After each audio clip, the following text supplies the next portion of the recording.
오히려 한국 경제가 직면해 있는 어려움은 내수 같습니다. 내수는 그냥 뭐 사이클이 없이 안 좋아요. 아마 주변 분들 중에서 경기가 사이클이 회복이니까 조금 살기가 나아졌네요 라고 말하시는 분들 잘 못 들어보셨을걸요?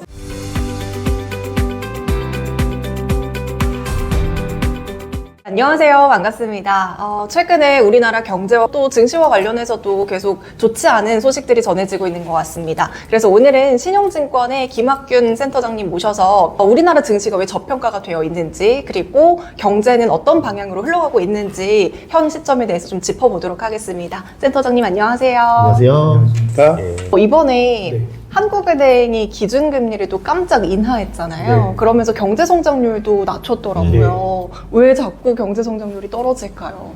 한국 경제가 선진국이 돼서 그렇죠.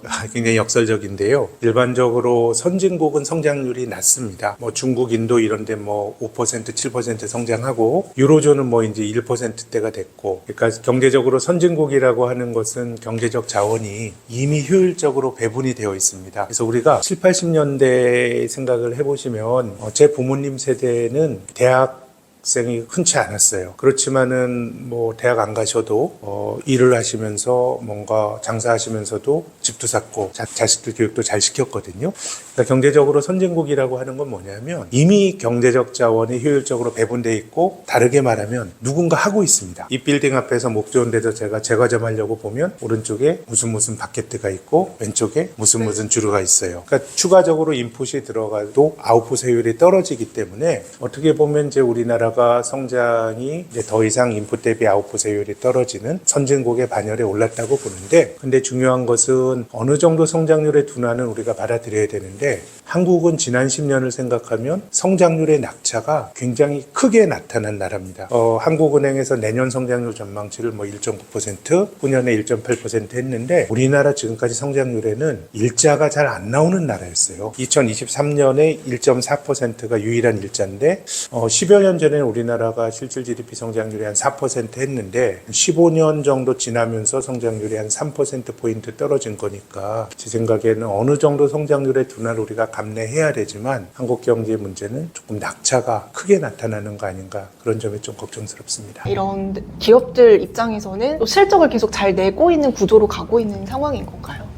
한국 기업의 실적은 정체라고 봐야 될 것 같은데요. 지금 보면 위기감이 많죠. 우리나라가 중국이 고성장을 할 때 한국 경제가 중국에서 가장 큰 수혜를 본 나라입니다. 우리가 중국과 교역을 하면서 이 대중 무역 수지가 중국의 개혁 개방 이후로 2019년까지는 한국이 1위였어요. 중국에서 일본도 돈 벌고 대만도 돈 벌고 독일도 돈 벌었지만 한국이 가장 크게 대중 무역 수지자가 큰 나라였으니까, 어떻게 보면 지금 우리 경제가 직면해 있는 어려움은 중국이 고성장할 때 옆에서 가장 큰 덕을 보다가 이제 중국의 성장이 둔화가 됐고, 또 한 축에는 중국 기업들의 경쟁력이 굉장히 좀 개선이 되면서 우리가 했던 몫을 중국의 기업들이 하면서 한국의 기업들이 좀 협소해지는 게 지금 우리 경제가 직면해 있는 어려움인 것 같습니다.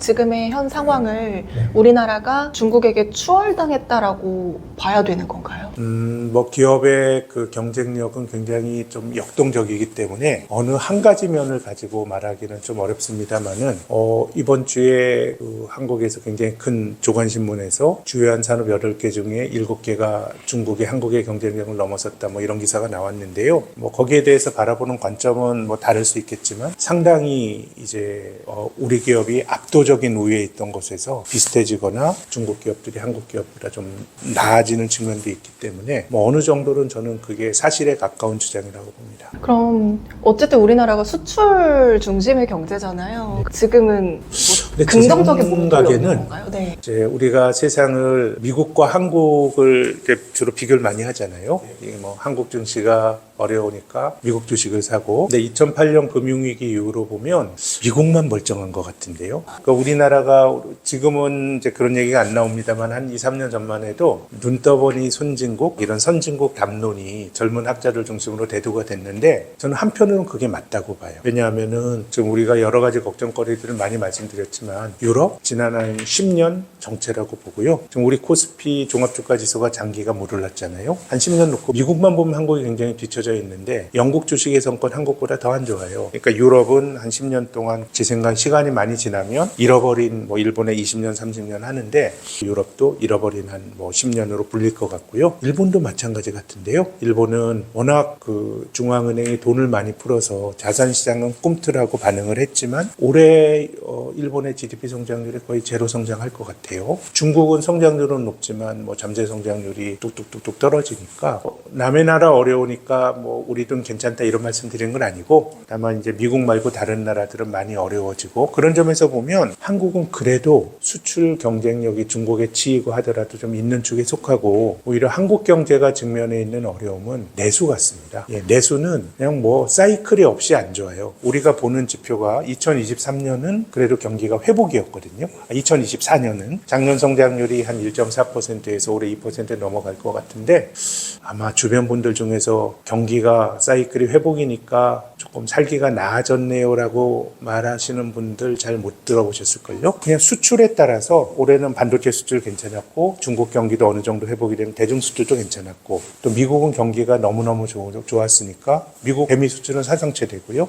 근데 내수는 구조적으로 안 좋아요. 내수를 구성하는 항목들이 민간 소비 이게 이제 GDP에서 가장 큰 항목을 차지하는데요. 지금은 한국 사람들은 쓸 돈이 없는 것 같아요. 전부 빚내서 부동산에 깔려 있다 보니까 설사 무리를 해서 내가 레버리지를 일으켜서 집을 사면 집값 올라가면 기분은 좋은데 이거 뭐 그렇다고 해서 돈이 부동산에 계속 깔리는 거예요. 미국처럼 집값 올라가는 거를 유동화시켜서 파이낸싱해서 소비를 하는 게 아니기 때문에 설사 집값이 올라가더라도 돈이 부동산에 깔려있는 그러니까 쓸 돈이 없는 거고요. 최근에 우리나라 소매 판매가 최근 한 30개월 중에서 24개월이 전년 동월비 마이너스입니다. 외환위기 때 13개월이었고요. 우리나라 그 가계 소비 침체가 가장 길었던 게 2000년대 초에 카드 버블이 붕괴될 때 18개월이 마이너스였는데 지금 24개월이니까 이거는 저나 소장님이나 경제활동한 이후에 최장기간의 소비 침체를 보는 겁니다. 제 생각에는 이거는 상당 기간 더 이어지지 않을까 생각이 되고 두 번째 그 소비 내수를 구성하는 항목 중에서는 이제 기업의 설비 투자 이거는 고용이나 이런 것과 연결이 되는데 지금 우리나라 기업들은 전 세계에서 가장 왕성하게 투자하고 있습니다. 근데 중국에서 투자하다 지금 뭐 미국에서 투자해야 되잖아요. 그러니까 기업은 열심히 투자하지만 한국 땅에서 투자를 안 하니까 뭔가 기업의 투자가 내수로 이어지는 연결고리가 마지막으로 내수에 차지하는 비중이 큰 거는 건설 투자인데요. 지금 뭐 우리나라는 뭐 인프라가 너무 깨끗한 나라죠.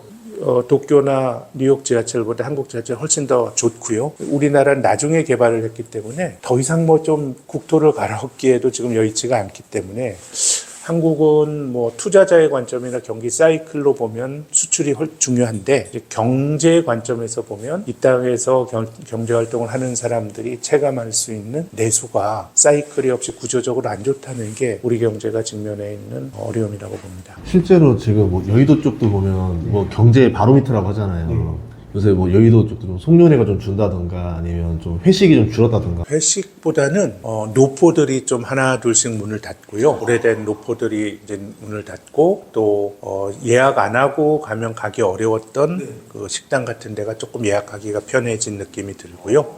그래서 이제 지금 우리 경제가 직면해 있는 어려움은 급성 질환이 아닌 것 같아요. 그러니까 우리 경제가 그 어느 때보다 어려웠다라는 말은 사실이 아닙니다. 외환위기 때가 더 어려웠죠.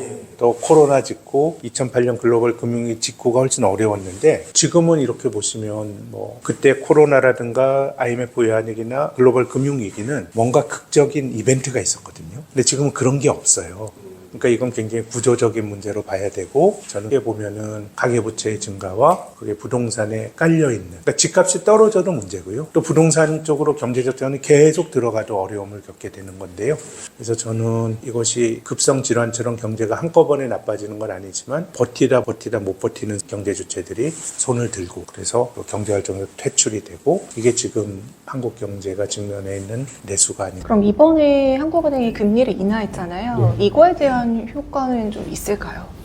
어느 정도는 어쨌든 지금 한국 경제는 과잉부채 상황이니까요. 거기에 대해서 좀 부담을 줄여주는 건 의미가 있고 또 본질적으로 한국은행의 금리는 한국 땅에서 경제활동을 하는 사람들에게 영향을 주는 거거든요. 근데 지금 내수가 굉장히 어려웠기 때문에 저는 뭐 어떤 경제정책이더라도 이게 그 한 방향으로 효과를 좀 반대편에서 또 약간의 부작용이나 예컨대 지금 원달러 환율이 1,400원에서 넘나드니까 환에 대한 부담 뭐 이런 게 있겠습니다만은 저는 내수를 생각한다 그러면 뭐 어느 정도는 좀 금리를 낮춰서 부담을 낮춰주는 게 좀 올바른데 뭐 그런 맥락에서 이번에 한국은행이 결정을 내렸다고 봅니다. 주식시장에도 당연히 또 영향을 주게 될 텐데. 네. 우리 주가가 지금 한 2,500포인트 전후 종합주가지수가 왔다 갔다 하는데 우리가 2,000포인트 처음 간 게 2007년 여름이거든요. 그러면 만으로 17년이 지났는데 25% 정도 올랐어요. 그러면 연율로 배당을 빼고 한 1% 정도 오른 거거든요. 그러니까 이거는 주식이라고 하는 게 위험자산인데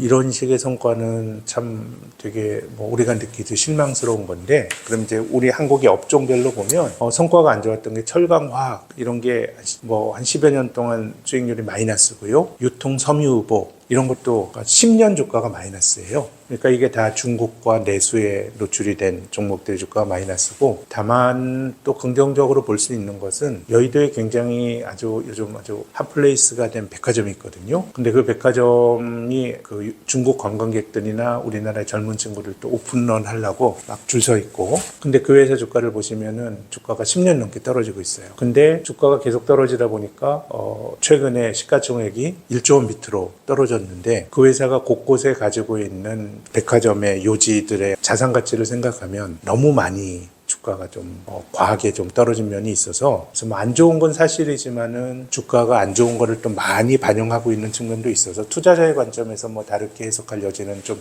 있는 것 같고 다만 이제 장기적으로 보면 내수 업종과 중국의 노출도가 큰들은 주가가 마이너스 같습니다. 최근 뭐 한 10년 놓고 보면 주가가 올랐던 게 바이오 그리고 뭐 어려움은 있었지만 IT 이런 쪽은 주가가 올랐고요. 뭐 나머지 뭐 소재 그리고 내수 업종은 주가가 안 좋고 그렇습니다. 그럼 중국과 경쟁하는 분야들에서 계속 이렇게 좀 부진이 있으니까 어떻게 보면 체제 변환을 하지 않는 한 조금 앞으로 더 코스피가 올라가기에는 좀 한계가 있을 수도 있겠네요.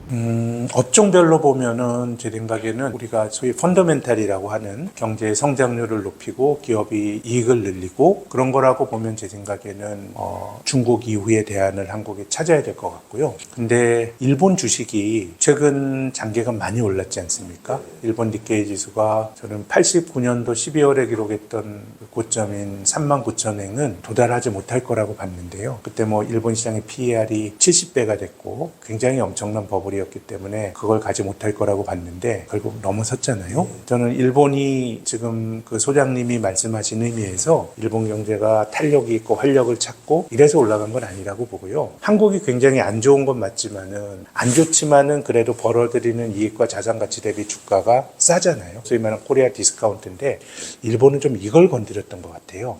경제가 역동적으로 활로를 찾아서 주가가 올라갔다라기보다는 뭔가 억눌려 있었던 카운트된 부분들 또는 기업의 여러 가지 활동이 주주 친화적이지 않았기 때문에 그랬다라고 보거든요. 그래서 그런 것들을 조금 이제 건드려주면 주가가 올라가서 물론 아주 장기적으로 보면 그 성장 없인 주식이 오를 수가 없는데 그래서 일본의 주식도 저는 아주 냉소적으로 평가를 하면 굉장히 극단적으로 저평가됐던 주식이 주주 친화적인 구조로 바뀌면서 올라가. 그래서 과거에 쌓아놓은 것들, 이 저평가, 과거를 팔아서 과거를 소진하면서 주가가 올라갔고, 이거를 극복 못하면 저는 뭐 오르는 데는 한계가 있다고 보는데, 한국은 뭘로 보더라도 시장이 저평가되어 있기 때문에 장기적으로 보면 또 저는 본질적으로 미래는 알지 못한다고 생각해요. 제가 이제 증권회사 애널리스트 신입사원 할 때 외환위기가 끝나고 이제 한국 경제가 그때는 이제 일본이 잃어버린 한 10년 보냈을 때거든요. 야, 일본처럼 되는 거 아니야? 특히 카드 위기까지도 한번 거치면서 카드 위기도 지금 직면해 있는 가계 쪽에서 문제가 생긴 거였는데